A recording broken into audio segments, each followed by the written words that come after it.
안녕하세요. 오만사입니다. 저와 남편은 아주버니와 형님보다 먼저 결혼을 했습니다. 어쩌다가 혼전 임신이 되어서 부랴부랴 서둘러서 결혼식을 올리게 되었어요. 그러다 보니 결혼의 준비도 되어 있지 않은 상태라서 한 2년 동안은 시댁에 들어가서 살았습니다. 처음에는 무척 당황했어요. 제가 꿈꾸던 그런 결혼 생활이 아니었으니까요. 하지만 어쩌나요? 현실에 맞춰서 사는 수밖에요. 시댁은 경기도 지역에 있는 큰 전원주택이었어요. 당시만 해도 아버님이 퇴직 전이라서 그 전원주택을 퇴직 후에 전원생을 하시기 위해서 미리 매입을 해두시고 주말마다 오셔서 지내다 가시곤 하던 곳이었어요. 그래도 고맙게도 시부모님께서 저와 남편이 급한 대로 거기에 들어와 살라고 하셔서 살게 되었는데요. 처음에는 그 큰 집이 우리 집인 것 마냥 좋기만 했었는데 시도 때도 없이 찾아오는 시부모님 때문에 불편하더라고요. 당연히 그 전원주택은 시부모님의 공간을 저희에게 잠시 살라고 내주신 것이었으니 그럴 수밖에요. 말이 시댁에서 시부모님과 같이 살았다 뿐이지 실제로는 매일 함께 시부모님과 사는 것은 아니었어요. 평일에는 시부모님 안 계신 날이 많았고 주말에만 오셨으니까요. 그래도 평일에도 제사나 가족 모임은 늘상 제가 살던 그 전원주택에서 하곤 했습니다. 결국에는 남편 직장도 멀기도 했고 저도 일을 해야 했기 때문에 친정집에서 가까운 곳으로 집을 얻어서 나왔어요. 그런 후 수년이 지난 후에야 아주버니가 형님과 결혼을 했습니다. 형님은 변리사였어요. 시어머니는 변리사인 형님을 무척이나 마음에 들어 하셨습니다. 세상에 어쩌다가 내가 늦복이 터졌나 모르겠다. 장현이가 하도 장가를 갈 생각을 안 하길래 저대로 노총각으로 늙어 죽나 해서 아무 아가씨라도 괜찮으니 데리고만 오라고 했는데 글쎄 변리사라니. 내가 며느리 복은 없는가 보다 하고 포기하려고 살려고 했더니만 이런 횡재가 다 있니? 며느리 복이 없다고? 시어머니가 형님 칭찬을 하시며 흡족하시는 거야 이해할 수는 있었지만 며느리 복이 없다는 그 말이 꼭 저를 두고 하는 말 같아서 마음이 불편하더라고요. 형님의 아주버니와 결혼을 한 이후로 얼굴을 직접 마주한 것이 5 손가락 안에 들 정도였어요. 결혼식 하기 전에 2번 보고 결혼식 때 1번 보고 신혼 여행을 다녀와서 1번 보고 그게 끝이었어요. 늘 바쁘다는 이유로 신혼 집들이도 안 했고 결혼을 한 지 1년 반이 넘도록 가족 행사에는 한 번도 참석을 하지 않았습니다. 참 변리사라는 직업이 대단하다고 생각했어요. 시어머니는 형님이 이런저런 핑계를 대가며 참석을 하지 않아도 늘 그러셨어요. 여기는 신경도 쓰지 마라. 일할 사람이 없냐? 네 시누이도 있고 네 동서도 있다. 나 그렇게 꽉 막힌 시어머니는 아니다. 변리사가 보통 일이냐? 일이 우선이지. 능력 있는 사람이 하찮게 집안일에 얽매여서야 되겠니? 걱정 마라. 너 아니고도 여기 일할 사람 있다. 시어머니는 정도 많으신 것 같고 다 좋으신데요. 한 번씩 형님과 통화하는 것을 들을 때면 참 불쾌하기 짝이 없었어요. 일할 사람? 저밖에 또 누가 있겠어요? 바로 저를 두고 하시는 말씀이 아니겠나요? 제가 형님처럼 변리사였으며 제게 그런 식으로 말씀하시지는 않았을 거 아닌가요? 저는 그저 한 식구처럼 며느리로서 기본 도리를 충실히 해왔을 뿐인데요. 마치 제가 맏며느리라도 되는 것처럼 취급하시는 것 같았어요. 아니죠. 맏며느리 대접은 형님에게 다 해주시면서 저를 마치 일꾼으로 따로 정해놓는 것 같더라고요. 저야 뭐 그동안 함께 살아온 세월이 있으니 시어머니와 시장에도 늘 함께 다녔고 무슨 일 있을 때마다 시어머니가 부르시면 특별한 일이 아니면 잘 달려갔어요. 하다못해 시어머니가 혼자서 병원 건강검진도 받기 싫다고 하셔서 제가 모시고 다녀온 적도 종종 있었어요. 사랑하는 남편의 부모님이니까 저도 잘하지는 못해도 할 만큼 해야 한다고 생각했습니다. 저는 작은 공장에서 격리직을 맡아서 하고 있었는데 급여는 많지는 않았어요. 언제 그만둬도 섭섭하지 않을 그런 일자리였지만 그래도 저에겐 여기가 아니면 어디서 다른 일자리가 있을까 싶어서 열심히 다니고 있었어요. 그런 저를 시어머니는 변리사인 큰 며느리를 보시더니 우습게 하신 모양이었습니다. 점심시간에 뜬금없이 형님한테서 전화가 왔어요. 동서, 점심 먹었어? 네, 형님. 웬일이세요? 형님이 전화를 따지시고. 다름이 아니라 어제 저녁에 시어머니가 전화를 주셨더라고. 뭐라고 주셨는데요? 이번에 김장을 담그신다는데 세상에 500포기를 밭재로 사셨다는데 알고 있지? 네? 500포기나요? 전 몰랐어요. 그래? 난 동서가 어머니랑 친하니까 알 줄 알았는데. 다다음 주 주말에 하신다면서 김장김치통을 미리 챙겨놓으라고 하시더라고. 김치 냉장고도 있냐고 하시면서 말이야. 500포기는 많은데요. 아마도 형님이랑 아가씨네랑 이렇게 나눠 먹어야 하니까 많이 하시려나 봐요. 김장할 때 올 거죠? 그게 말이야. 내가 연말이 가까이 오면 더 바빠져서 말이네. 휴일도 반납하고 쌓인 일을 처리해야 하거든. 네? 그럼 이번에도 못 오세요? 미안해, 동서. 내일이 원래 그렇다네. 내가 일복이 터져서 제때 퇴근도 못해. 아, 그래요? 그래도 어머니가 이해를 잘 해주시니까 고맙지 뭔가. 사실 우리 어머니 같으신 분도 없어. 어머니가 한사코 괜찮다면 안 와도 된다고 하시면서 신경 쓰지 말고 하셔서 죄송해서 말이네. 돈 좀 넣어드리려고 했는데 마다하셔서 말이야. 그래요? 그럼 아주버니한테 보내주시면 되죠. 아주버니는 오실 거 아니에요. 그게 중요한 골프 모임이 선약이 돼 있어서 못 간다고 어머니께 말씀을 드렸다고 했어. 그래서 자네 계좌로 돈을 이체를 해줄 테니까 어머니께 전해드려주면 좋겠어. 그 말을 듣자마자 빈정이 팍 상했어요. 이젠 잔머리도 티나게 굴리니까 꼴도 보기 싫더라고요. 딱 그거 아니겠어요? 돈으로 내 할 일을 대신 했으니까 혹여나 뒷말 하지 말게 라는 거 아니겠냐고요. 뭐 이 집만 며느리 포업으로 달고 다니나. 누구는 일 안 하나? 한두 번도 아니고 매번 이렇게 돈으로만 때우려고 하니까 짜증스럽더라고요. 형님, 이번처럼 어머니가 김장을 많이 하신 적이 없으셨어요. 아마도 형님에게도 주실 양으로 많이 하시는 건데 형님 김장 형님과 아주버니가 직접 하셔야죠. 그 많은 걸 누가 다 해요? 내가 그 말이네. 난 김장 안 필요해. 어머니께 말씀을 드렸는데도 그런 거 아니라면서 새며느리라서 직접 김장을 해서 먹이고 싶다고 하시네. 그러라고 해야지 어떡하나. 제 속은 천불인데 속도 모르고 웃으면서 하는 형님이 얄미웠어요. 형님, 저는 어머니한테 직접 듣지 않아서요. 김장비는 형님이 직접 드리던지 하세요. 저도 다다음 주면 바빠요. 저도 형님처럼 일하는 사람이잖아요. 그러자 피식 웃으면서 그러더라고요. 동서가 바쁘긴 뭘 바쁘다고 그래? 맨날 시댁에서 산다고 그러던데. 누가 그래요? 누가 그러긴 어머니가 그러시던데. 내가 그 많은 김장을 어떻게 담그시겠냐고 하니까 어머니가 그러셨어. 시댁에 와서 맨날 와서 사는 애가 있지 않니? 우리 집 일꾼이 따로 있는데 뭔 걱정이냐? 라고 하시던데. 아무튼 동서랑 어머니가 사이가 좋아 보여서 부럽네. 이게 뭔 소리야? 욕이야? 칭찬이야? 상당히 아리송송하게 말하는 폼이 저를 더 기분을 잡치게 만들었어요. 일꾼이라고 했어요? 그냥 동서가 편하니까 그렇게 하신 말씀이지.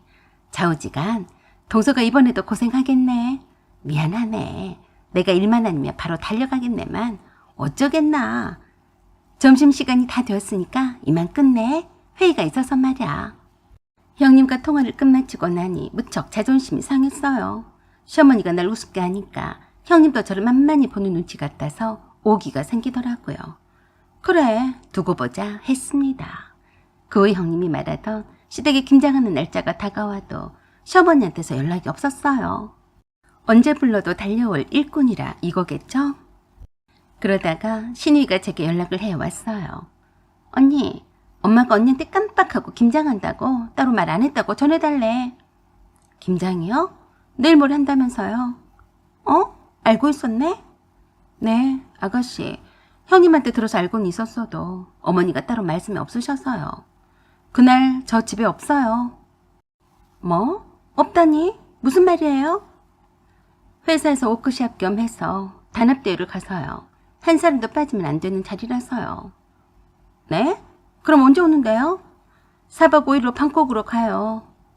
뭐요? 그걸 왜 이제서 말해요? 언제 물어봤어요? 내가 회사에서 워크숍을 갔는데 아가씨한테 보고할 일이 있어요? 그러자 기가 막히다는 듯이 제게 그러더라고요. 그걸 말이라고 하고 있어요. 엄마는 언니가 당연히 김장을 한다고 하면 두 팔 걷어붙이고 달려올 거라고 믿고 있는데 어떡해요? 왜 나한테 물어요? 그날 휴일이라 형님 있는데 무슨 걱정을 해요? 이럴 사람이 없는 것도 아닌데요. 뭐요? 그럼 언니는 왜 주말에 워크숍을 갔는데 그래요? 말이 워크숍이지. 회사가 돈 대주고 함께 여행 가는 거니까 그렇죠. 한마디로 놀러가서 단합대회 한 거잖아요. 뭐 알면서 모른 척해요? 이만 끊어요. 그러자 한참 후에 시어머니 전화가 불이 났습니다. 그래서 시어머니께 문자만 딸랑 하나 보냈어요. 어머니, 업무 중이라 바빠서 전화 못 받아요. 그랬더니 퇴근 시간에 맞춰서 찹싸게도 전화가 왔습니다. 숨 넘어가는 목소리로 그러셨어요. 뭔 소리냐? 네가 김장할 때 못 온다고 했다면서? 네, 일 때문에 그런 거니까 어쩔 수 없네요. 이럴 사람 많은데 무슨 걱정이세요? 뭐야? 네가 정신 있냐? 지금 그깟일이 뭐가 중요해서 김장 재료나 배추를 다 주문해버렸는데 못 온다고 하는 거냐? 그깟일이요?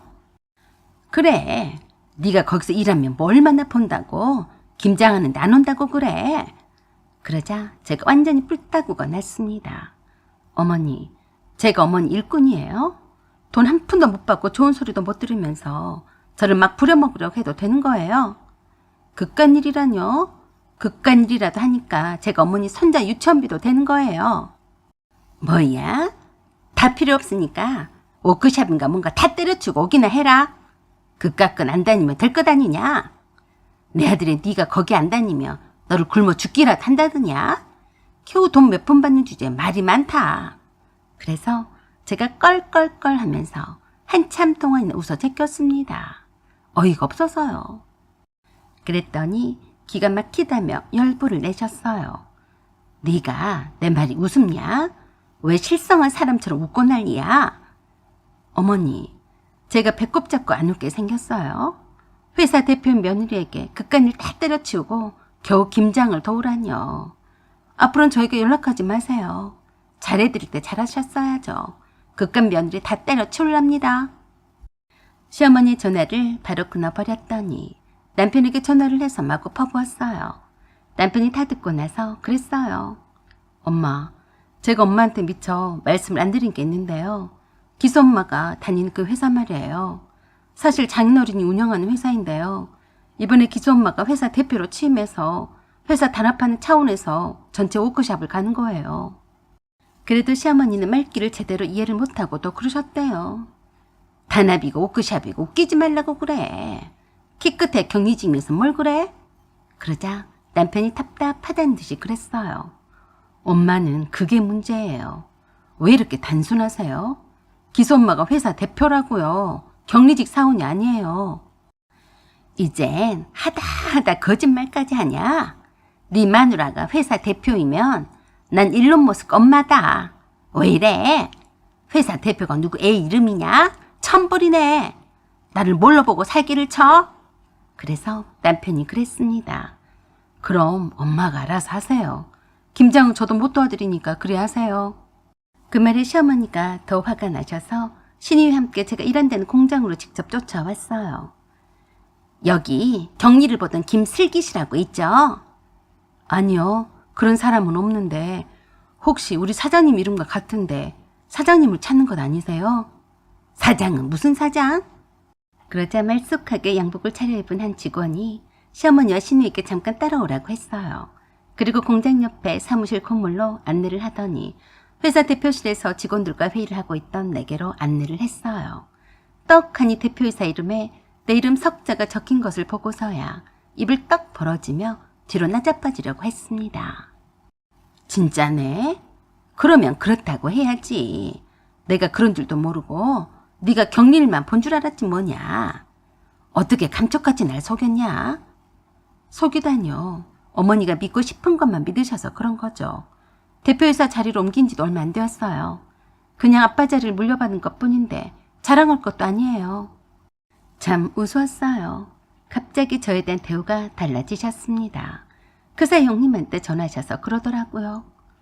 너는 맏며리가 되어가지고 어째 그러냐? 네 동서가 이렇게 큰 회사의 대표이사여도 너처럼 이리저리 잔머리는 안 굴린다.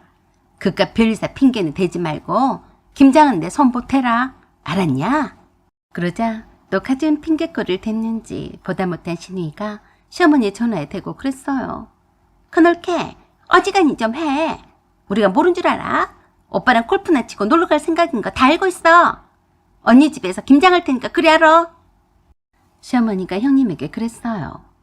네 동서는 회사 대표이면서도 자기 할 일은 다 했다. 하물며 기껏해야 일개 별리사가 일 핑계를 대냐?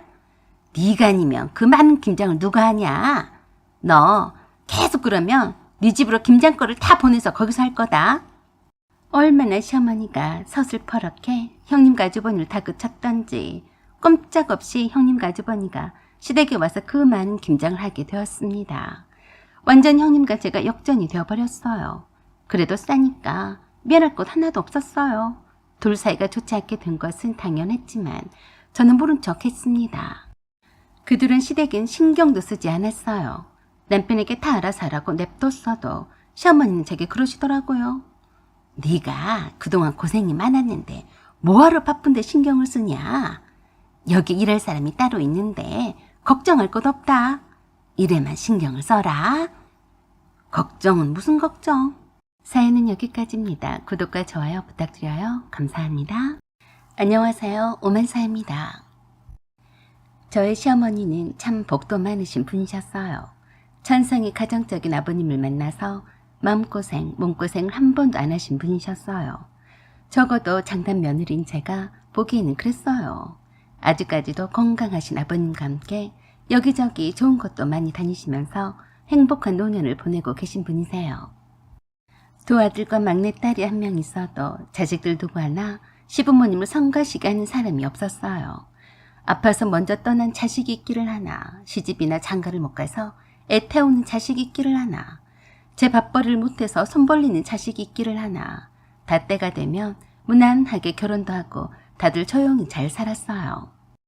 공사에 오래도록 근무를 하다가 거의 임원급에서 퇴직을 하신 아버님 덕에 연금도 빵빵해서 노년에 돈 걱정도 하지 않고 여유있게 사시는 분이셨으니 전생에 나라를 구하지 않고서야 이렇게 좋은 팔자가 쉽진 않을 거라고 생각했어요.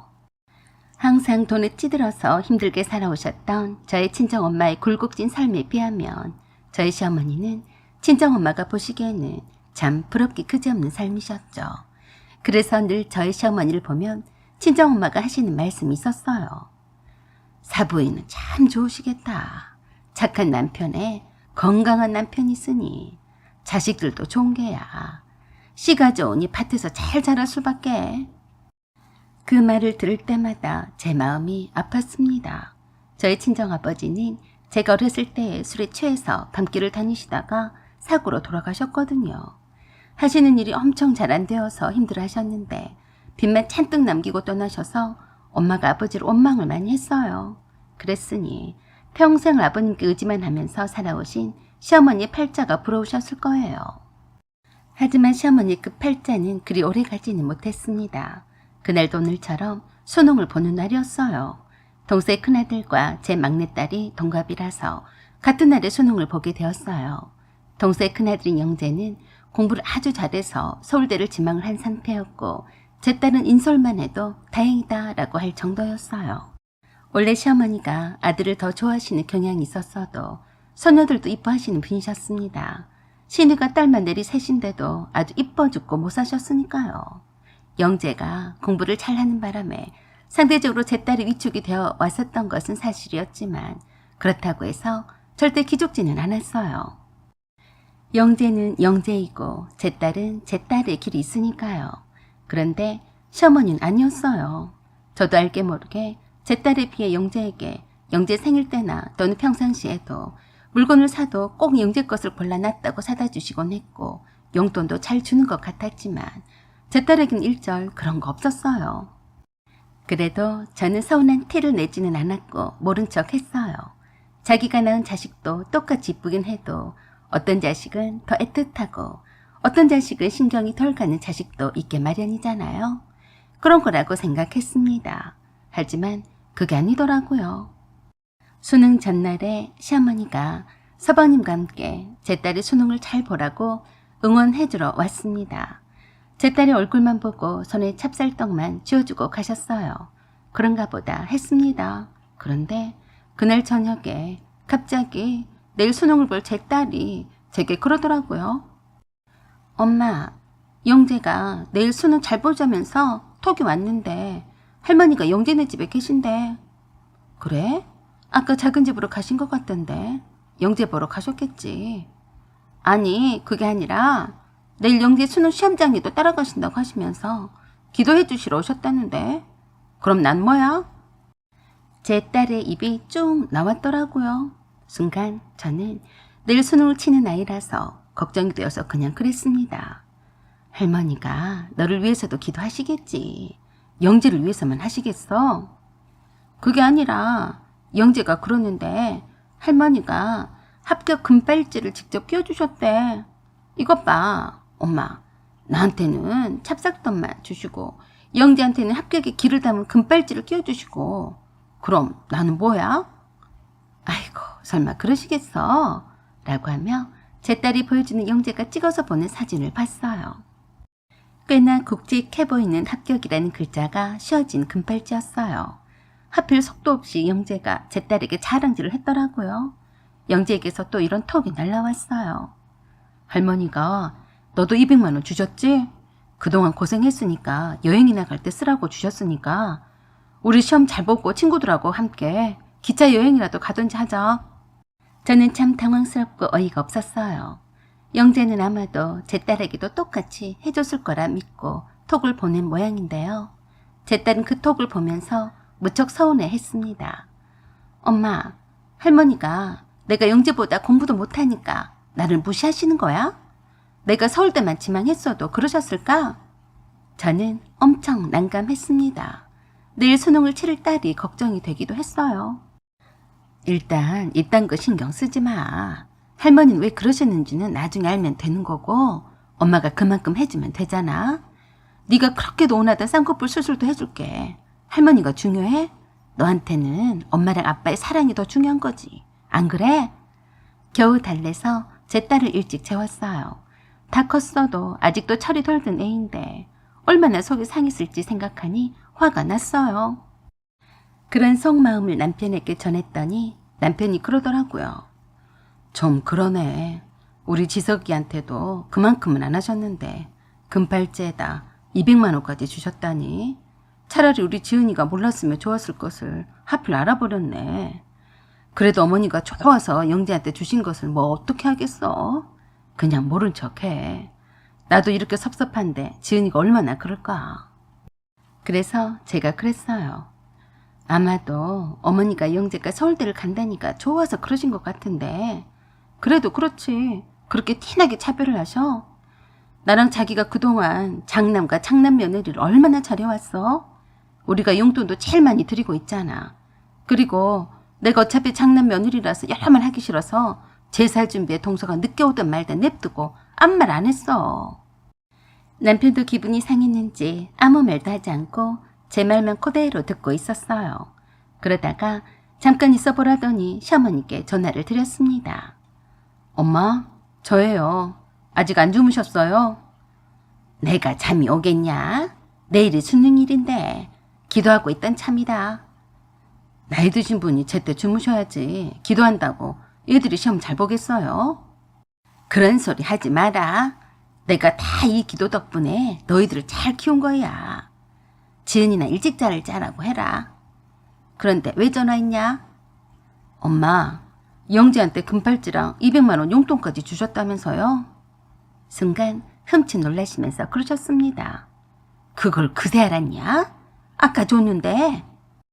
네, 영재가 지은이한테 자랑했어요. 당연히 할머니가 지은이한테도 똑같이 해줬을 거라고 믿었겠죠.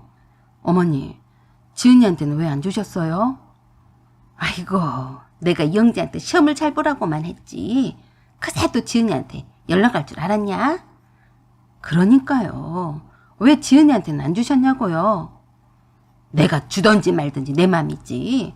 꼭 손녀한테까지 다 주란 법이 있냐? 엄마, 원래 그러신 분이 아니었잖아요. 우리 키울 때도 나랑 숙희한테도 똑같이 잘해주셨잖아요. 너는 네 딸한테도 똑같이 안 해줬다고 너무 섭섭해하지 말어. 어떻게 하늘에서 돈이 쏟아지면 모를까? 똑같이 하겠니? 영재는 서울대에 갈 애잖아. 우리 집안을 빛낼 애인데 이게 대수야? 엄마, 요새는 그런 말 애들한테 안 먹혀요. 그리고 길고 짧은 거는 대봐야 하는 거고요. 일단 영재한테 금발찌 200만 원을 주신 걸 지은이가 알게 되었으니까 엄마가 영재한테 한 것과 똑같이 해주세요. 같은 할머니 금쪽 같은 손주들인데 누구는 해주고 누구는 안 해주면 되겠어요? 그러자 시어머니가 펄쩍 뛰시면서 그러셨어요. 아니, 내가 영재한테 입단속을 안 한 것이 잘못이긴 하지만 내가 지은이한테까지 해줄 돈이 없어. 이왕 이렇게 된 거 그냥 모른 척 할 일이지 왜 이래라 저래라야?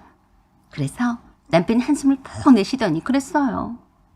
엄마가 공부를 잘하는 영재가 기특해서 더 잘해주고 싶은 마음은 이해를 하겠는데요. 그것 때문에 제 딸이 마음에 상처를 입는 꼴은 제가 못 봐요. 그럼 어떻게 한다는 거야? 막말로 영재는 손자인데다 서울대 간다는데 할머니가 되어가지고 그저 말면 되겠냐? 대충 아무런 대학도 아니고 서울대 가니냐? 그럼 지은이도 서울대 가라고 해라. 그러자 남편이 그랬어요.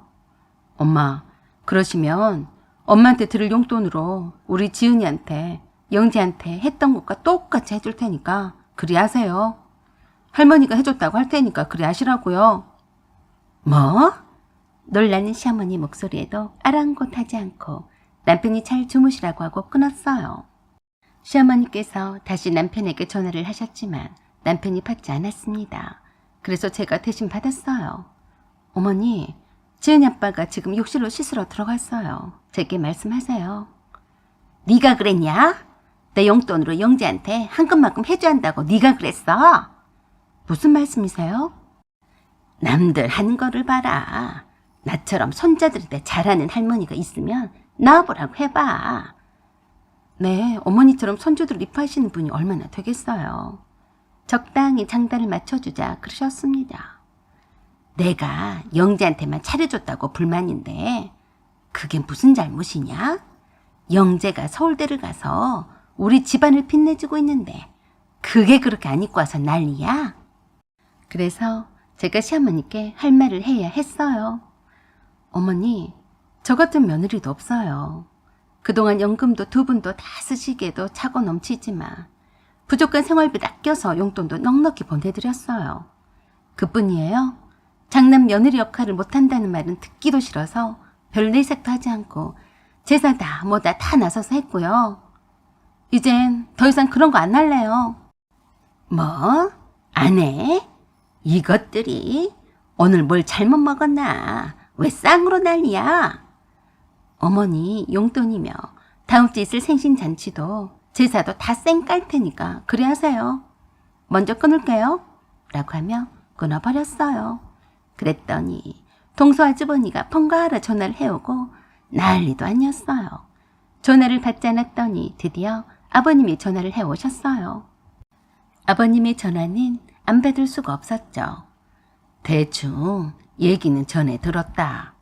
내가 따끔하게 네 시어머니를 혼내줬다. 영재를 네 시어머니가 챙겼다면 지은이는 내가 챙기마. 내일 지은이 수능시험이 끝날 시간에 수능시험장에서 지은이를 만나서 영재한테 했던 것만큼의 그 이상을 해주마. 그러니까 너무 열내지 마라. 아버님의 그 말씀에 죄송스럽더라고요. 죄송해요, 아버님. 지은이가 막상 속상해하는 걸 보니까 저도 좀 안 좋더라고요. 너도 그동안 고생이 많았다. 장남 며느리가 무슨 큰 죄라도 지은 건 아니지 않느냐? 너희들 다 똑같은 내 자식들인데 너도 할 만큼 했으니 이번엔 둘째가 나서서 하라고 할 테다. 그래야 네 고충도 알고 서로 잘 이해할 것 아니겠냐? 그렇게 해서 시댁 행사나 제사와 시부모님 생신 준비를 모두 제가 그랬던 것처럼 동서와 서방님이 나서서 하기로 했습니다. 저는 뭐 땡큐죠. 나서서 하는 것하고 하는 대로 따라하는 것하고는 천지 차이니까요. 다음날 수능 시험이 끝날 때 아버님이 제 딸의 수능 시험장 앞에서 만나서 고생했다며 선물이라고 뭔가를 건네주셨어요. 용돈으로 쓰라며 현금 200만 원과 500만 원의 현금 인출권이었어요. 500만 원은 제게 맡겨두고 지은이에게 필요할 때 쓰라고 하셨어요. 아버님이 뒤늦은 수습을 잘 해주셔서 잘 마무리는 되는가 싶었어도 한 번 엎질러지 무렵죠. 아버님이 주신 돈으로 제 딸의 쌍꺼풀 수술을 해주었어요. 그래도 지은이가 할머니에 대한 서운함이 가시는 것은 아니었지만 할아버지의 따뜻한 사랑이 그 자리를 대신했으니 그나마 다행이었습니다. 그래도 남편과 저는 시어머니께 더 이상 용돈을 드리지 않게 되었고 생신잔치도 더 이상 신경도 안 쓰게 되었어요. 한마디로 쌩 깠더니 속이 다 시원했습니다. 시어머니의 그 좋은 팔자도 어찌 될지 모를 일이었어요. 저희 용돈이 아니어도 풍족한 시어머니께서 서울대 가는 손자에게 무엇을 하시든 말든 상관을 하지 않으렵니다. 저희에게는 아버님이 계시니까요. 사연은 여기까지입니다. 구독과 좋아요 부탁드려요. 감사합니다. 안녕하세요. 오만사입니다. 제가 사귀었던 남친의 부모님은 두 분 다 교수님이셨어요.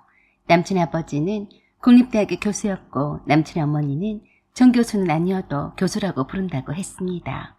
남친의 부모님에 대해서는 별 관심이 없었지만 어느 날 갑자기 남친이 제게 그러더라고요. 엄마가 너를 만나보고 싶어 하시는데 괜찮겠어?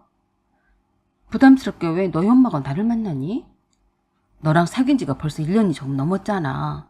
아직 우린 학생 10분이긴 하지만 네가 내가 군대 입대를 했을 때에도 딴 데 눈 안 돌리고 나를 기다려줬고 말이야. 이 정도면 우리도 이젠 결혼까지 생각할 수도 있지 않겠어? 결혼은 무슨 결혼? 나이도 어린데 아직 결혼 날은 한참 멀었어. 그리고 난 너랑 결혼 같은 거 생각을 해본 적 없다. 뭐 무서워서 함부로 사귀겠냐? 얼마나 서로 한다고 벌써 결혼이야.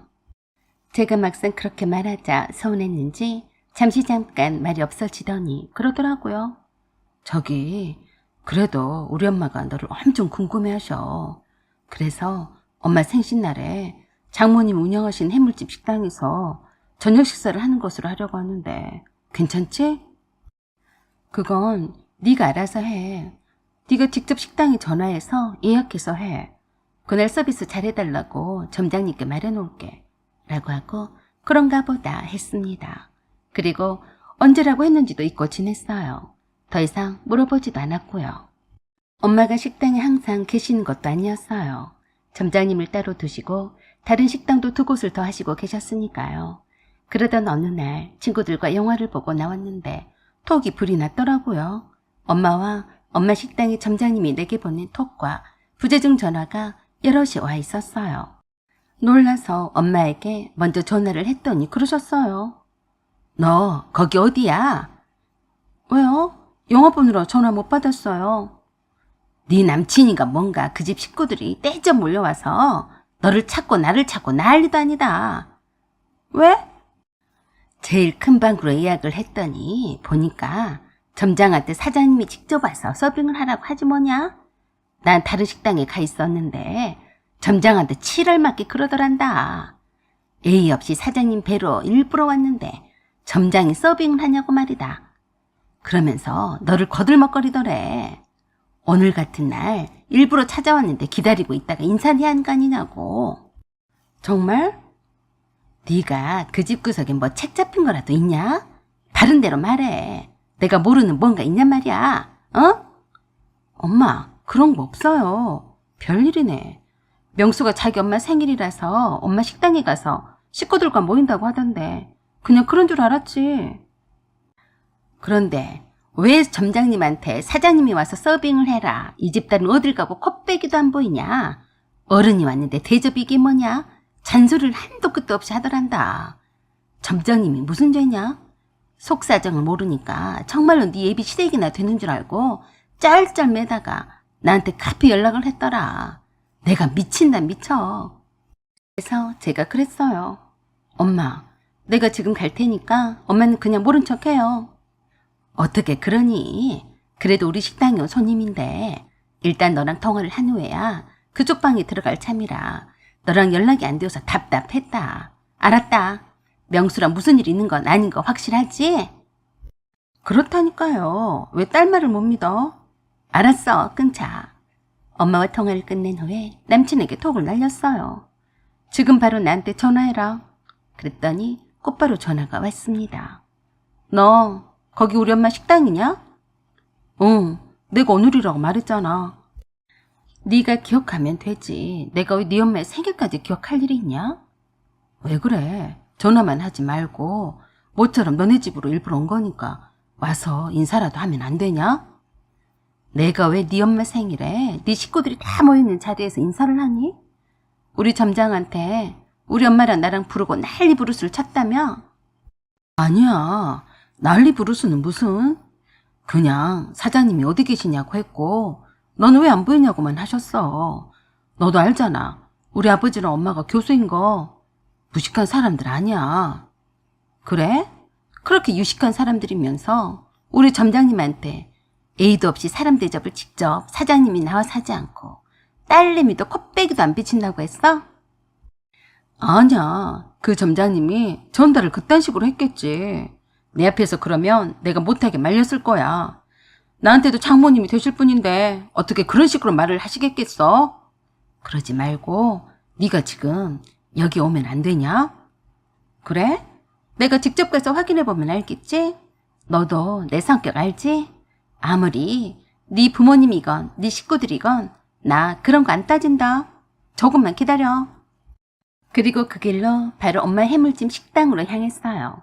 이미 제가 도착할 시간이면 식사도 다 마쳤을 테고 다들 돌아갔을 수도 있었는데 남친이 제가 간다는 말에 기다리고 있었는지 케이크와 후식을 들고 있다고 했어요.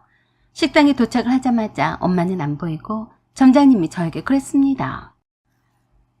저 방에 온 손님들 말이야. 아주 보통이 아니야. 어쩌나 하고 후식으로 과일을 내가려고 들고 가서 보니까 완전히 사장님을 앞에다 앉혀놓고 무슨 대단한 사람들이나 되는 것처럼 훈계조야.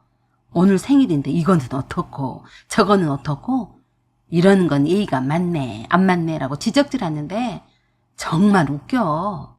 알았어요. 내가 들어가 볼게요. 라고 하고서 바로 그 방으로 들어갔어요. 그러자 다들 나를 쳐다보는데 그보다 더 엄마가 남친 아버지 앞에 공손히 앉아서 일장 연설을 듣고 있는 모습에 제가 더 열이 받았습니다. 남친이 먼저 제게 반갑게 말을 붙였어요. 준이야, 왔어? 남친이 제게 그러니까 뭐라 나긋나긋하게 이거는 어떻고 저거는 어떻고 말하고 있는 남친 아버지 엄마가 그때서 멈추고 저를 쳐다봤어요. 그러면서 손님이 말이 끝나지 않아서 무릎을 꿇고 앉아있는 엄마에게 그랬어요. 저 아가씨가 사장님 딸이에요. 네, 그럼 말씀들 나누시고 저는 이만 나가보겠습니다. 그랬더니 남친 엄마로 보이는 사람이 그러더라고요. 오늘 제 생일 파티를 하러 왔는데 과일 좀 더 내주세요. 장사는 인심이 아니겠어요? 아, 네.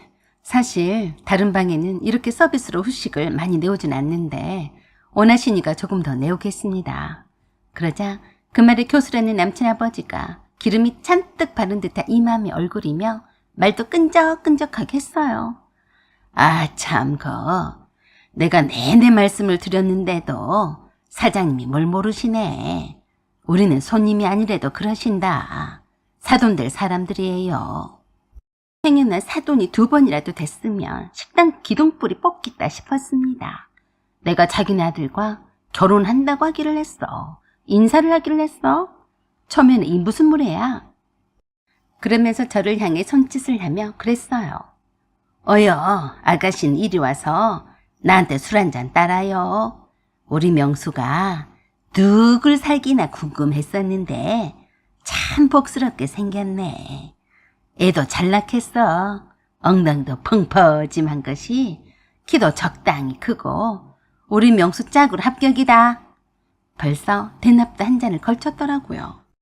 그 잠깐 새에 나를 싹 한 번에 훑어내리다니 말하는 폼새가 교수가 아니라 룸살롱의 터줏대감 같았어요. 그리고 그 말에 녹고 자빠져 있는 남친 식구들과 오늘 생일 파티의 주인공인 남친 엄마의 그 매서운 눈매도 꽤나 날카롭게 나를 쳐다보는 것이 상당히 제 신경을 불편하게 건드렸어요. 그래서 제가 인사도 하지 않고 그랬어요. 여기가 요정인 줄 아세요? 술 한 잔 걸쳐서 여자들이 술 따라주는 곳인 줄 착각하신 모양인데요. 거기 가서 이쁜 여자한테 술 따라달라고 하세요.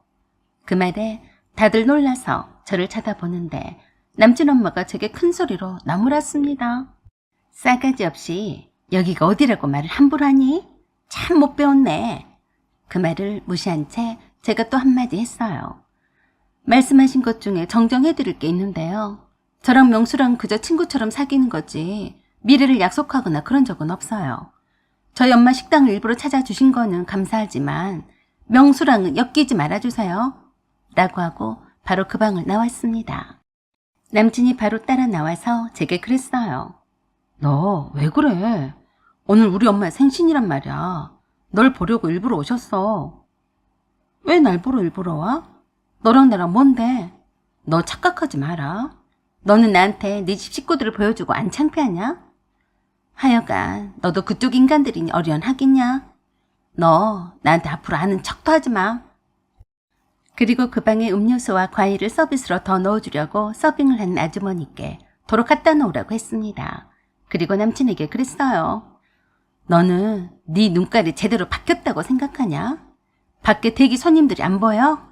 적당히 다 드셨으면 자리를 비켜줘야 A지. 빨리 네 식구들 몰고 자리를 비워줬으면 좋겠다. 알았어? 알았어. 내가 네가 말한 대로 할 테니까 제발 나랑 안 보겠다는 그런 말만 하지 마라. 네가 네 발등을 찍은 거야, 이 멍충아. 다음에 절대로 네 집 식구들이 여기에 안 왔으면 좋겠다. 앞으로 네 연락은 싹 다 차단할 테니까 이후로는 절대 나랑 사귄다 어쩐다고 말하고 다니지 마. 라고 하고 카운터에 있는 엄마한테 갔어요. 엄마, 나 명수랑 이제 금방 완전 헤어졌으니까 한 번만 더 뻘소리를 하면 그때는 참지 마세요. 네? 그래? 잘했다. 참나, 교수라는 것들이 다 저러지는 않을 텐데 하필 너는 명수 같은 애를 만났냐? 내가 그럴 줄 알았어? 저와 엄마는 또 마주치기도 싫어서 엄마의 다른 식당으로 가버렸어요. 그런데 한참 후에 점장님한테 전화가 왔어요. 계산도 하지 않고 가버렸대요. 사돈 될 사람인데 잘 대접받고 갑니다. 잘 먹고 간다고 사장님께 전해주세요. 라고 하고 가버렸어요. 점장님은 정말 그러나 보다 하고 확인 전화를 한 것이었어요. 그래서 당장이 제가 남친에게 문자를 날렸습니다. 당장에 와서 처먹고 간 음식값을 지불하지 않으면 밥 먹고 돈도 안 내놓고 도망을 갔다고 경찰에 신고할 거야. 그랬더니 얼척없는 말을 전해왔어요. 지금 차를 타고 이동 중이니까 네가 네 카드로 결제해. 내가 나중에 줄게. 내가 미쳤냐? 네 상판댁을 또 보게? 이게 아주 자기 엄마 아배랑 똑같네. 어디서 돈도 안 주고 내빼? 그래서 두 말 않고 가까이 있는 파출소에다 바로 신고해버렸어요. CCTV 영상도 고스란히 증거로 제출했고요. 그러자 그때서야 경찰에 연락을 받은 남친이 제게 전화질을 해댔는데 받지 않았습니다. 전화할 시간에 달려와서 돈을 내야지. 하여간 미친 것들이었어요. 경찰에 연락을 받은 후에야 엄마 식당에 다시 돌아와서 돈을 내고 갔습니다. 남친의 아버지가 낮술을 한 잔을 걸쳐서 그런 건지 어쩐지 천하 이런 집구석은 처음 봤다며 손님들도 많은데 있는 역 없는 역을 남친 엄마랑 쌍으로 해대고 갔어요. 남친이 굳이 카드로 결제를 하는 것이 아까워 죽고 못 살더라고요. 미리 그 현장 광경을 점장님과 다른 홀 직원에게 고화질 동영상으로 촬영을 해두라고 했어요. 만일 위해서 그런 거였어요. 다행히도 남친이 소리를 쳐대는 남친의 부모님을 끌다시피 해서 데리고 나가서 다른 손님들에게 큰 피해를 주지는 않았지만 그런 진상 손님은 정말 사절이었어요. 이런 것도 교수라고 대한민국의 교수들 얼굴에 먹칠은 다 하고 있더라고요. 자기가 스스로 교수라면서 얼굴을 내밀고 다닐 때에는 책임을 져야죠. 그래서 해당 대학교에 대문 짱만하게 대자보를 크게 붙였습니다. 그리고 해당 대학교 학생 게시판에도 CCTV 영상과 더불어 식당에 와서 하는 무식한 태도와 언행도 함께 올렸어요. 적어도 이런 교수 밑에서 강의를 듣지 않은 선택권이 있어야 하니까요. 조회수 폭발하고 인기 동영상으로 추천이 되어서 모르는 학생이 없을 정도가 되었어요.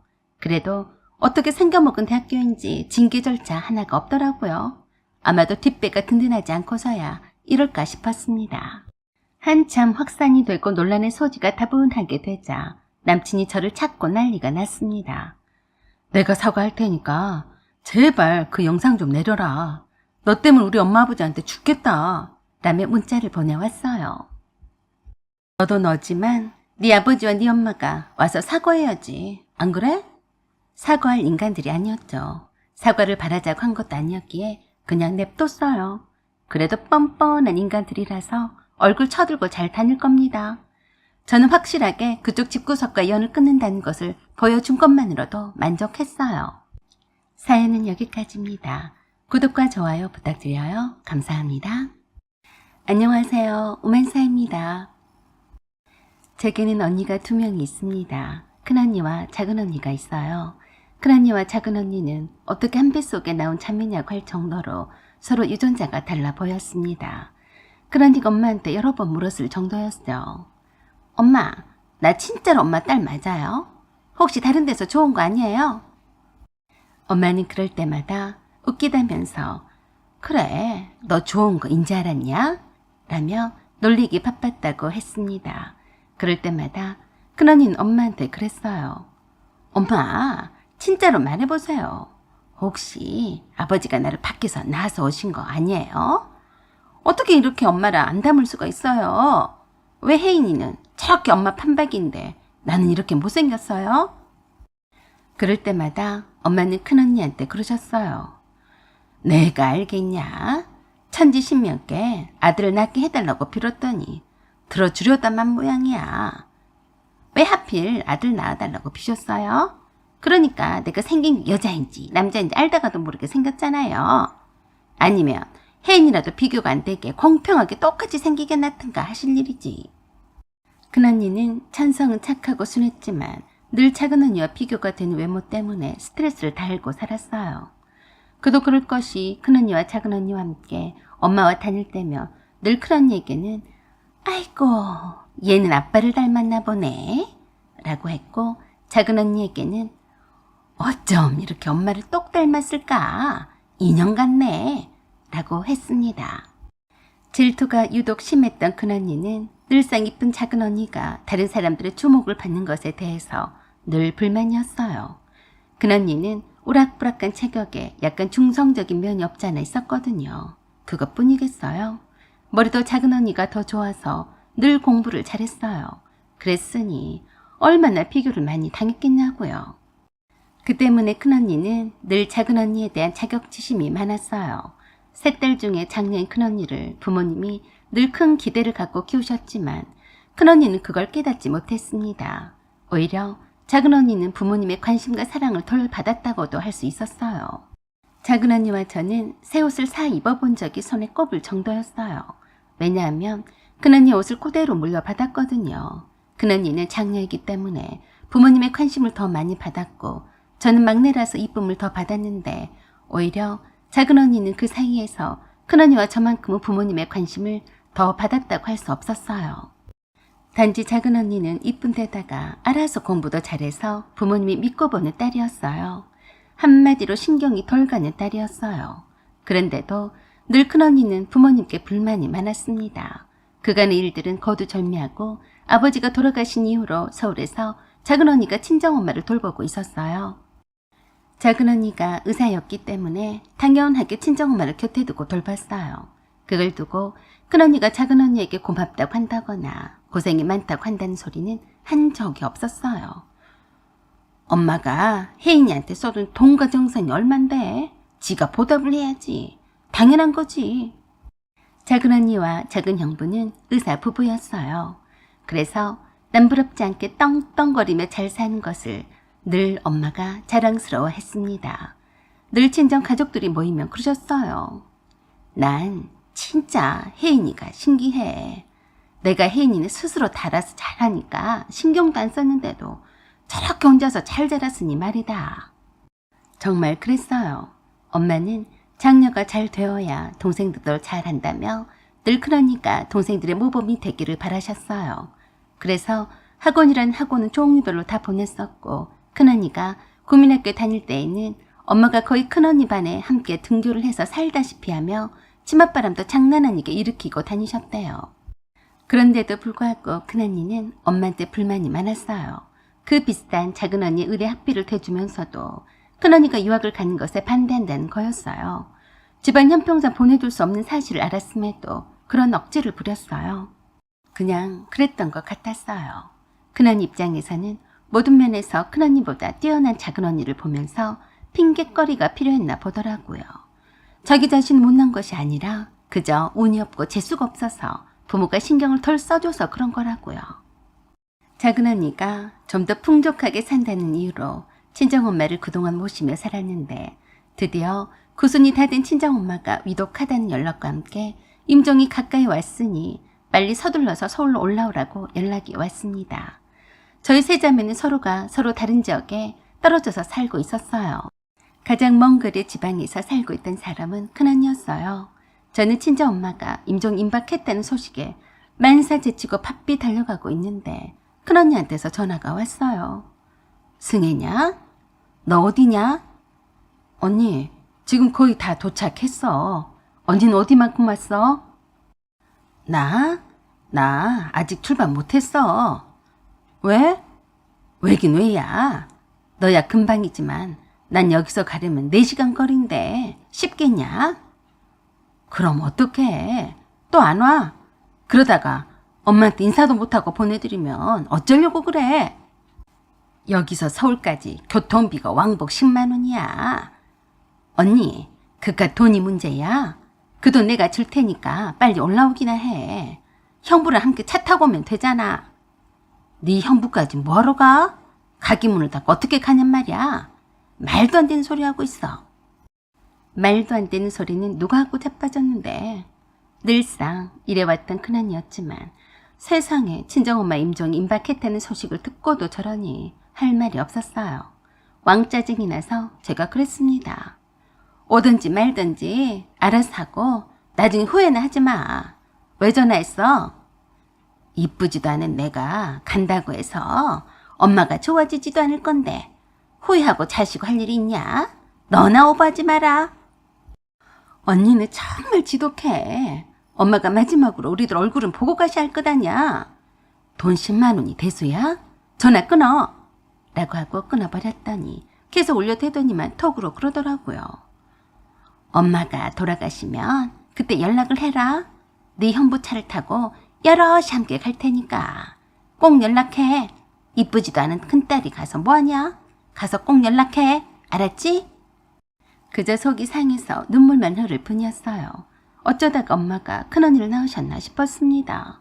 큰언니는 작은언니가 의대 입학을 한 그 순간부터 완전히 엄마에게 등을 돌리기 시작했어요. 하나부터 10까지 삐딱선을 타기 시작한 반면에 작은언니는 엄마에게 한없이 의지가 되는 딸이 되었어요. 나름 죽을 힘을 다해서 작은언니보다 잘 살아보려고 애쓰는 듯 했지만 늘 제자리 걸음이면 다행이었죠. 그래서 늘 작은언니가 엄마에게 선물도 해드리고 용돈도 풍족하게 드리고 아버지가 암투병을 할 때에도 거의 도맡아서 돌보는 것도 아니꼬아 했습니다. 당연히 친척분들도 모두 다 작은언니가 효녀라며 칭찬을 하셨어요. 그걸 못 견뎌하며 내색을 하곤 했는데 참 추해 보였습니다.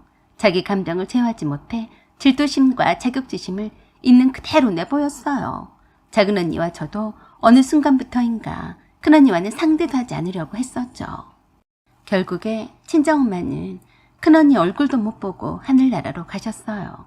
엄마가 정신이 말짱할 때에도 그놈의 돈이 뭐라고 병원비를 내라고 할까봐 오지도 않았어요. 아버지가 암투병을 할 때도 그랬고 엄마가 병원에 다니실 때에도 큰언니는 작은언니에게 핑곗거리만 잔뜩 늘어놓고 한 푼을 안 내놓았어요. 큰언니는 그렇다 치더라도 큰형부는 뭔가요? 큰형부는 장인과 장모에 관한 일이라면 나는 모르쇠로 일관했습니다. 그래, 돈이나 잔뜩 있는 것들이 쓰는 것이지 없는 것들이 돈 자랑을 하겠냐는 투였어요. 그러던 큰언니가 친정엄마가 돌아가신 후로 큰언니의 둘째 아들이 결혼을 한다며 연락을 해왔어요. 승혜야, 너도 우리 만드기가 7급 공무원에 합격한 것 알고 있지? 퍽이나 자랑스러웠는지 합격한 지 6년이나 지났는데 우려먹고 또 우려먹었어요. 언니가 나만 보면 맨날 노래를 불렀는데 내가 왜 몰라? 만드기가 왜? 이번에 고등학교 교사랑 결혼을 한단다. 그의 집이 꽤 잘 사는 집이라서 기 안 죽이려고 내가 집을 사줬다. 또 허풍을 친다고 생각했어요. 언니가 돈이 어디 있어서 집을 사줘? 예전 봐라. 내가 없다고 하니까 진짜 없는 줄 아네. 너까지 나를 무시할 거야? 무시를 또 뭘 무시를 한다고 그래? 맨날 돈 없다고 한 사람이 누군데 그래? 너는 돈 있는 사람이 돈 있다고 한 걸 봤냐? 내가 왜 돈이 없어? 그럼 만드기 집을 사줄 게 아니라 언니 큰아들네 집장만 하라고 좀 보태주지 그래? 그러자 저게 성질부터 냈어요. 미쳤냐? 만복이가 내가 시키는 대로 약대에도 가고 하라는 공부만 잘했어도 내가 그러겠냐? 장남이라고 내가 별짓을 다 해서 다 해주려고 했는데 해야 말이지. 그 애는 내 자식 아닌 셈 칠란다. 그래서 만드기한테만 그렇게 집을 사주면 만복이가 가만히 있겠어? 차라리 똑같이 해주지 마. 너 샘나서 그러지? 네 아들은 아직도 취직 안 했냐? 그냥 속 끓이지 말고 어디 가서 술 퍼먹고 객기 부리거나 노름 같은 거 안 한 것만도 감사하게 생각해. 착하잖니? 또 그 레파토리였어요. 약사인 제 큰딸의 근황은 전혀 묻지도 않고 늘 7급 공무원 시험에 합격한 만드기 자랑을 할라치면 그보다 못한 것 같은 제 아들을 소환해서 걱정해주는 듯 하면서 내리깔았습니다. 이러니 친언니라도 정이 떨어지죠. 그래서 제가 웬만하면 큰언니 앞에서 자랑을 안 하려고 입 다물고 있었는데요. 짜증이 나서 속이나 터지라고 보기 좋게 한마디 했어요. 언니, 내 아들 참 착하고 참하지.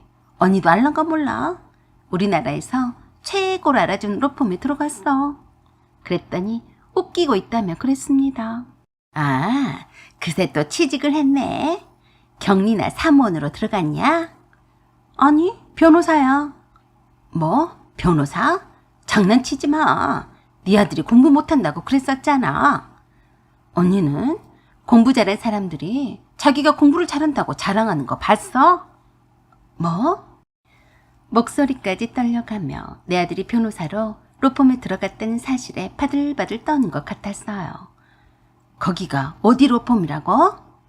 왜? 내 말이 진짜인가 확인해 보려고 그래?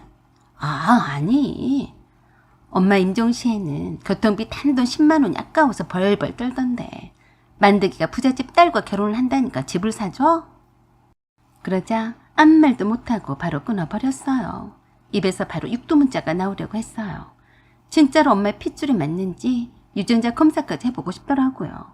그대로 뻔뻔하게 조카를 시켜서 조카의 결혼 척접장을 다 돌려댔어요. 그래도 조카의 결혼식이라 작은 언니와 저희 식구들도 총 출동했는데요. 어째 좀 만복이 저의 얼굴이 어두웠어요. 반면에 큰언니는 만드기를 앞세워서 좋아 죽고 못 살더라고요. 만복이는 결혼 6년째인데도 집 한 칸을 장만을 못했는데 만드기에게 집을 사줬으니 안 그러겠어요? 그래도 그런가 보다 했습니다. 친언니이지만 남보다 못한 남의 가정사에 무관심했어요. 그리고 수년이 지났습니다. 부모님이 돌아가신 이후로는 큰언니와 연락할 일이 없어서 하지 않고 지냈는데 뜬금없는 소식을 접했습니다. 지방의 어느 대학병원 업무가라면서 연락이 왔어요. 여기 병원인데요. 혹시 김승옥 씨 동생이 김승희 씨인가요? 네, 전데요. 무슨 일이죠? 네, 김승옥 씨가 독거노인이라서 구청에서 자주 지켜보는 어른인데요. 지금 급히 수술도 해야 하고 하는데 자녀분들이 연락이 안 되네요. 네? 그럴 리가요. 아들이 둘이나 있는데 무슨 소리예요? 그게요. 큰아들과는 서로 연락을 끊고 산 지가 오래되었다는데 연락을 드렸더니 서로 인연을 끊었다면서 잘 사는 작은아들한테 연락을 하라고 하는데요. 네, 작은아들이 7급 공무원이에요. 그쪽에다 하시면 되죠. 그래서 다닌다는 시청에 연락을 해봤는데요. 퇴직을 했다더라고요. 기존 연락처로는 연락이 안 돼서 어르신한테 물었더니 의사인 여동생이 있다고 하시면서 김승희 씨에게 연락하면 올 거라고 해서요. 이게 뭔 소리? 큰언니와는 직접 통화도 어려운 처지라고 했어요. 그래서 제가 그랬습니다. 죄송하지만 제가 직접 달려갈 수 있는 상황이 아니에요. 여기는 거기까지 가는데 3시간 거리라고요. 제가 보호자가 아니니까 두 아들과 며느리에게 다시 한번 연락해보세요. 황당하다는 듯이 그 사람이 제게 그랬어요. 제가 보기에는 두 아들이 있는데도 자꾸 김승희 씨를 찾는 걸 보면 오래도록 서로 왕래도 하지 않고 지내신 것 같습니다. 당장의 수술이 시급한 상황인데요. 어떻게 어르신 자녀분과 연락이 안 될까요? 그래서 전화를 끊고 큰언니의 큰아들이 만복이에게 전화를 했어요. 다행히도 제 전화를 받았어요. 자초지종을 얘기를 했더니 그러더라고요. 이모가 나를 어떻게 생각하실지 모르겠지만 저 엄마랑 서로 안 보고 살고 있어요. 그냥 인연을 끊었다고 생각하시면 될 거예요. 만드기만 아들로 아시는 분인데요. 그래도 네 엄마야. 만드기가 연락이 안 돼. 만드기 그 자식 결혼 전에 만난 여자랑 헤어지지도 않고 2집 살림까지 했어요. 엄마가 재수 씨랑 결혼을 시키려고 억지로 집까지 사줘가면서 2집 살림까지 다 퍼줬어요. 한마디로 눈 감아준 거죠. 만드기가 엄마의 하나밖에 없는 자랑이었으니까 결혼도 완벽하게 하고 싶었나 봐요. 그런 일이 있었어? 아마 만드기가 2집 살림 하는 것을 재수 씨한테 안 들키게 하려고 별짓을 다 했을 건데 별 수 있어요? 어떻게 꼬리가 안 잡혀요? 결국 이혼당하고 재수 씨 아버지가 힘 좀 썼는지 투서를 보내서 이래저래 공무원도 그만뒀다고 그러더라고요. 만복이는 큰언니와 만드기에 대해서 상당히 담담하게 말해주는데 그 말투 속에는 큰언니에 대한 그 어떤 애틋한 감정도 없어 보였어요. 그래도 엄마인데 당장에 수술을 해야 한다고 하잖니. 큰아들이 싫다고 작은아들한테 다 퍼줬는데 작은아들한테 연락을 하라고 하세요. 저도 만복이를 더 이상 설득을 할 수가 없어서 작은아들인 만드기를 찾아서 연락을 해보라고 했습니다. 큰언니에게 듬직한 작은아들이 있는데 제가 뭐 얼마나 걱정을 하겠어요. 교통비 10만 원이 아까워서 엄마 임종도 못 지킨 큰언니를 내가 뭐라고 달력하겠습니까? 사연은 여기까지입니다. 구독과 좋아요 부탁드려요. 감사합니다. 안녕하세요. 오만사입니다. 저에겐 손이 시누인 형님이 한 명 있습니다. 남편과 결혼하기 전에는 얼마나 잘해주던지 말도 못했어요. 밥 사준다고 시도 때도 없이 연락을 해서 함께 밥도 먹고 영화도 보러 다니곤 했어요. 저는 그때 조금 착각했던 것 같았습니다. 그럴 수밖에 없는 것이 예비 손이 시누이가 친근하게 연락을 해오며 다정스럽게 굴어오는데 참 좋은 사람이라고 생각할 수밖에요. 그런데 그 생각은 그리 오래가지 못했습니다. 원래 형님이 그런 성격이더라고요. 처음 만난 사람일수록 더 가깝고 다정하게 대하는 사람이었어요. 그냥 그 사람한테 좋은 소리를 듣고 싶어서 그런 거라고밖에 생각이 되질 않네요. 그렇지만 제가 남편과 결혼식 올리자마자 180도로 달라졌어요. 사사건건 잔소리였어요.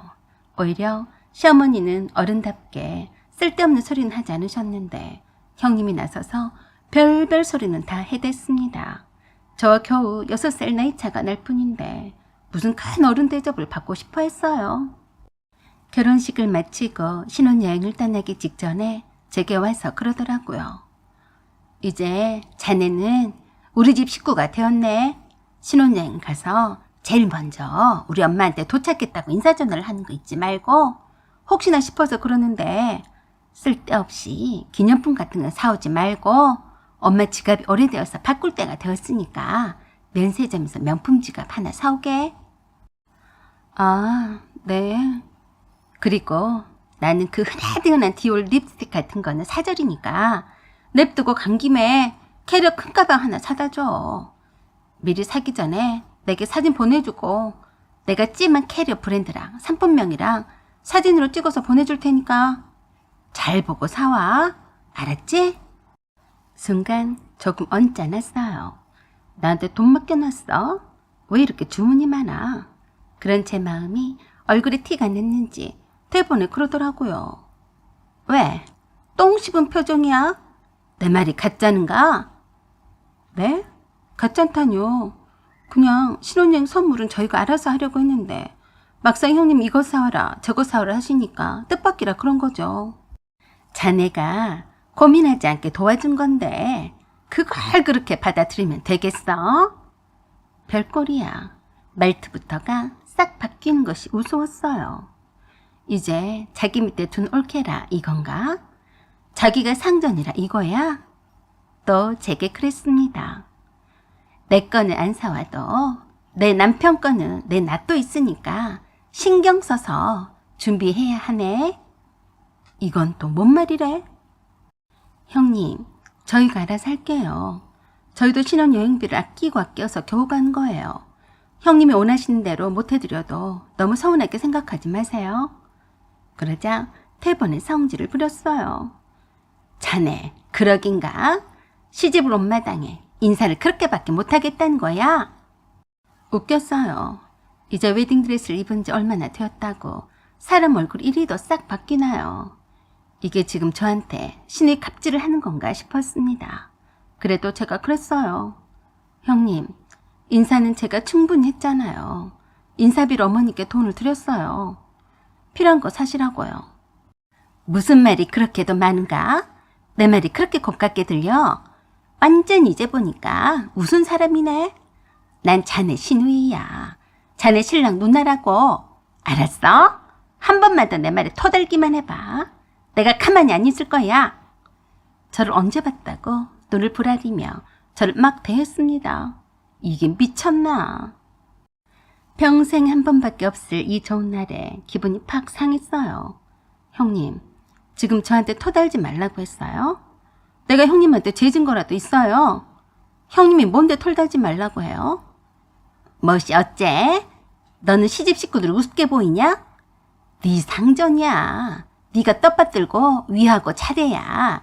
네가 복을 받는 줄 알아. 어따 대고 대들어? 이거 웃기네. 완전히 또라이더라고요. 그동안 나한테 차려준 건 뭐였대? 뭐 이런 정신이 나간 여자가 다 있나 했어요.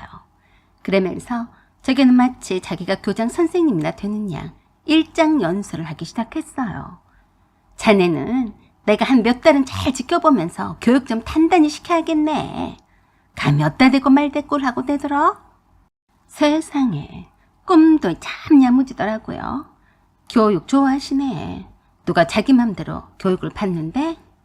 듣자 하니까 얼척이 없어서 제가 웬만하면 좋은 날이 좋은 날이라서 인상을 쓰거나 할 생각은 추워도 없었어요. 패백도 다 마치고 곱게 한복을 입은 채로 식당의 사객들께 인사도 다 마치고 편한 복장으로 갈아입고 드디어 신혼여행을 가려던 참에 형님 손에 끌려와서 이게 무슨 짓인지. 성질이 나는 건 어쩔 수가 없었어요. 결혼식 날에 내가 폼 잡다가 속 터져 죽을 일 있나요? 그래서 냅다 소리 질렀어요. 야, 너 나한테 죽고 싶냐? 갑작스럽게 제가 말을 던져버리자 놀라서 되게 그랬어요. 뭐? 이게 어디서 헛소리를 하고 있어? 네가 내 남편의 누나면 누나지. 너야말로 나한테 갑질을 하려고 해? 그렇지 않아도 결혼식 준비를 하느라 잠도 한숨도 못 자고 피곤해서 벌겋게 충혈된 내 눈을 더 크게 치켜뜨고 형님에게 달려들 기세로 있자 뒷걸음질 치며 그러더라고요. 이게 미쳤나? 어디 못 배운지 자식처럼 대들어? 내가 똑바로 말하는데 난 네 시댁 식구야. 시집을 왔으면 위하고 떠받들어야 복을 받고 네 부모가 욕을 안 먹어. 그럼 형님은 못돼 처먹었으니까 못 배운 집 자식이네요. 한 번만 더 나한테 이래라 저래라 하기만 해봐요. 뭐? 시댁 식구들 위하고 떠받들어야 복을 받고 배운 집 자식이라고? 너나 어머니랑 아버님 욕 안 먹게 잘 행동해. 알았냐? 이게 사람을 봐가면서 갑질을 해야지. 한 번만 더 그러기만 해봐. 그리고 놀란 눈을 끔뻑거리는 형님을 무시한 채 나와서 남편과 함께 신혼여행을 갔습니다. 그리고 남편에게 제가 형님에 대해서 그대로 말해줬어요. 그랬더니 남편이 그럴 리가 없다며 펄쩍 뛰더라고요. 우리 누나가 그럴 리가 없어. 네가 우리 누나 성질 건드린 건 아니냐? 남편은 제 말을 믿지 않았어요. 제가 겉으로는 순하고 차분해 보이긴 했어도 속은 외향적이고 괄괄하고 급한 건 줄은 알고 있었기에 제 말을 믿지 않는 눈치였어요. 우리 용심이 누나는 천사뼈 누나야. 다들 용심이 누나한테 나쁘다고 한 사람은 못 봤어. 나한테도 얼마나 잘하는데. 너한테만 천사뼈 누나겠지. 네 말을 들으니까 소름 돋는다. 어떻게 그러냐? 결혼 전에는 그렇게 상냥하더니만 딱 결혼하니까 돌변하네. 그러자 남편이 그러더라고요. 사실 우리 아버지가 고모들을 잘 챙겼어. 고모들이 우리 아버지를 오빠이지만 아버지처럼 기대고 살았었어. 그래서 아버지 엄마한테 늘 형제간의 우애가 좋아야 복을 받는다고 하면서 고모들을 잘 챙겨주라고 했었어. 둘째 고모랑 막내 고모는 고모들이 학교에 다닐 때에도 엄마가 도시락도 싸주고 다 커서까지 용돈도 챙겨주고 그랬었어. 그걸 보고 배운 누나가 아마도 그렇게 사는 것이 배운 집 자식이라고 생각하는 것 같아. 네가 이해해라. 그게 뭔 말인지 이해가 도통 되지 않았어요. 그래서 제가 남편에게 단단히 일러두었습니다.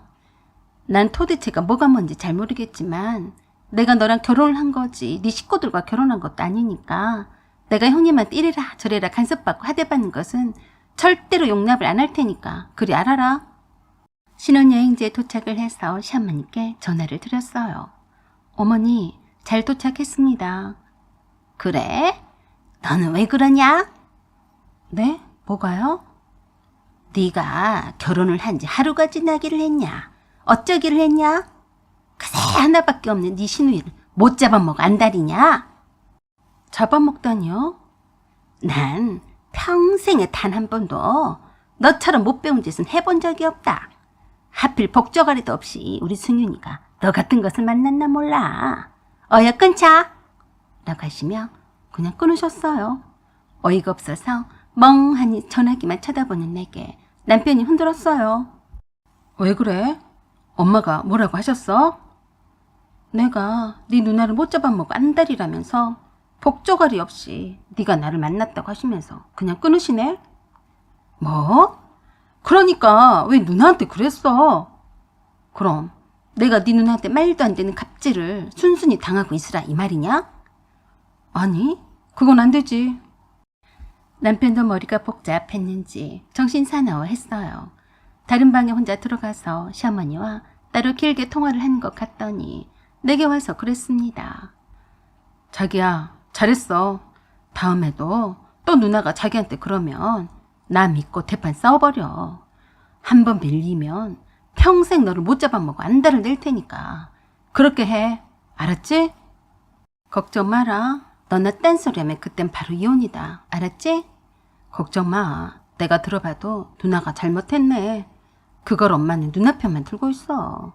선물이고 뭐고 다 필요 없어. 사가지고 가도 좋아하지도 않을 건데 그냥 안 사들고 간다고 말했으니까 우린 그저 잘 즐기다가 가면 돼. 알았지? 남편이 속 시원히 내 편을 들어주니까 좋기는 했어도 마음 한구석이 무척 불편한 그는 어쩔 수 없었어요. 결혼식 올린 지 몇 시간도 안 지났는데 벌써 잘 지내왔던 형님이랑 쌈박질이라니. 어쨌든 누구의 잘잘못을 떠나서 이후 폭풍이 오래가서 좋을 것은 없었기에 신혼여행 내내 마음 한켠이 편치는 않았어요. 그래도 맨손으로 돌아갈 생각은 아니었는데 그새 또 형님이 저에게 사진을 보내왔더라고요. 자기 신랑 명품 서류 가방과 캐럿 가방을 모델을 캡처를 해서 사오라고 보냈어요. 제가 미쳤어요. 일부러 대꾸도 하지도 않고 모른 척 했습니다. 하란 대로 해주면 저를 우습게 할 것 아닌가요? 남편 말대로 그냥 안 하기로 했어요. 이판 사판 이래도 욕먹고 저래도 욕을 먹을 바에야 아무것도 안 하는 것이 더 낫겠더라고요. 내 돈 아깝잖아요. 그래서 신혼여행을 다녀와서 곧바로 샤인머스켓만 사가지고 인사를 드리러 시가에 갔습니다. 그랬더니 형님이 어느새 와서 진을 치고 있었어요. 남편과 제 두 손에 샤인머스켓 말고는 아무것도 들고 온 것이 없는 것을 확인하자 아직 씹으면 꽤 큰절도 안 했는데 남편에게 그러더라고요. 야, 승윤아, 왜 아무것도 안 들고 왔냐? 뭘 들고 와? 내가 말했지. 아무것도 안 사온다고. 내 말을 뭘로 들었어? 그러자 시어머니께서 저에게 그러셨어요. 승윤이가 안 사한다고 너도 얼씨구나 좋다 하고 아무것도 안 들고 왔냐?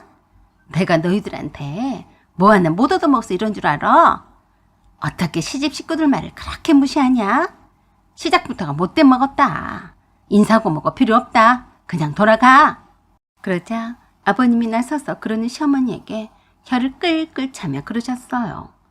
하여간 모녀가 똑같아서는 부끄러운 줄 알아. 선물을 사오라고 돈을 주기를 했어. 어쩌기를 했어? 내가 눈 시뻘겋게 뜨고 살아있는데 감히 내 며느리에게 절도 못 받게? 절 받기 싫으면 너나 나가. 멋이 어째요? 지금 며느리 앞에서 나한테 큰 소리를 치는 거예요. 네가 나한테 언제부터 좋은 소리를 듣고 살았다고 감히 내 며느리에게 함부로 해? 끽소리 하지 말고 절 받기 싫으면 저리 꺼져 있어. 그러자 형님이 그런 아버님께 그랬습니다. 아빠, 며느리 아플 때 엄마 위신도 있지. 꼭 그렇게 하셔야겠어요? 너도 끽소리 말고 꺼져. 꼭 하는 짓이 누구 딸이 아니랄까봐 똑같네. 그 말에 열이 받은 시어머니와 형님이 쌍울 아버님을 공격했어요. 저 남편이 거실에 나란히 서서 어쩔 줄 몰라서 그냥 서 있었어요. 이럴 때 신혼여행을 다녀와서 인사로 온 제가 뭘 어쩌겠어요. 며느리 편만 든다고 시어머니가 아버님께 난리를 치며 그러셨어요.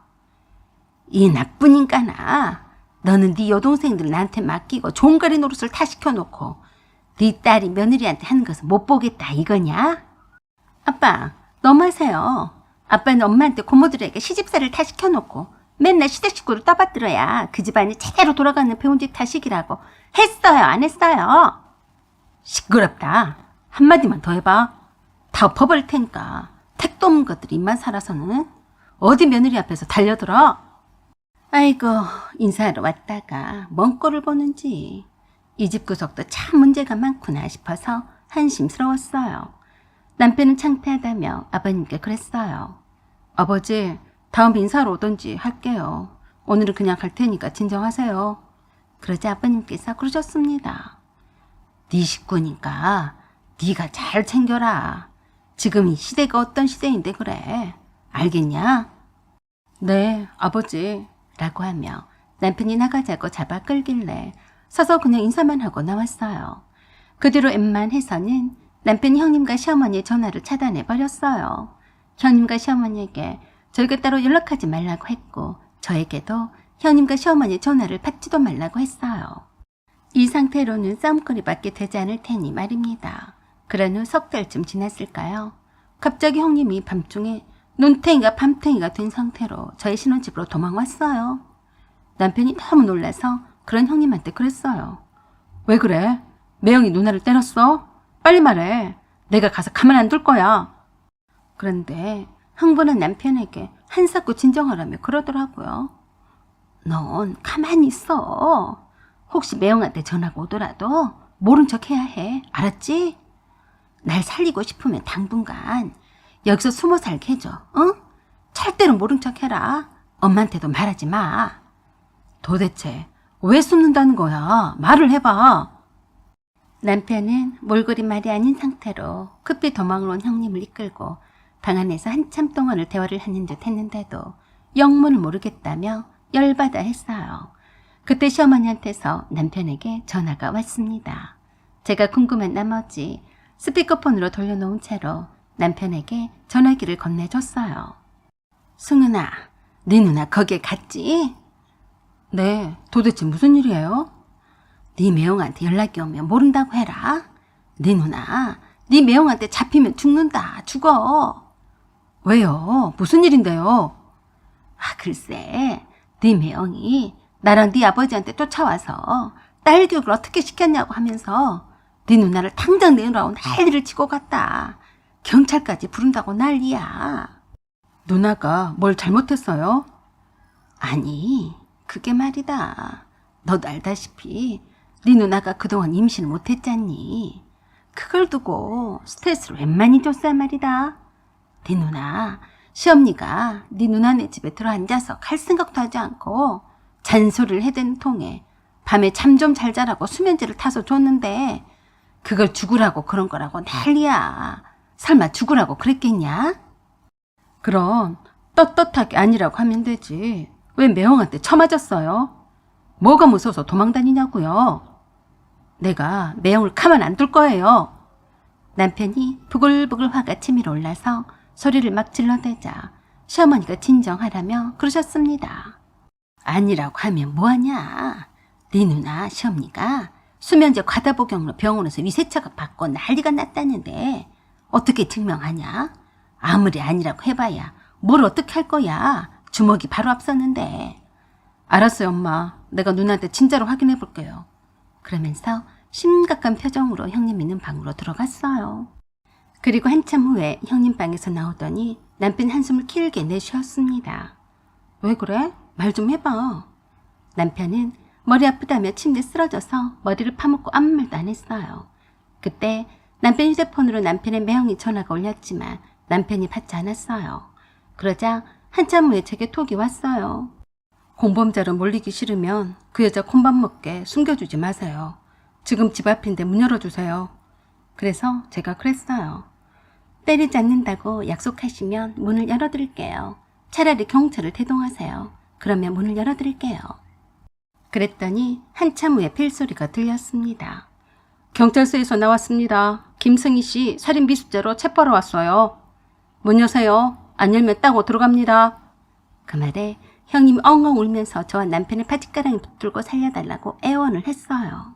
그렇지만 어쩝니까? 뚜렷한 이유도 없이 공무집행방해를 할 수는 없었으니까요.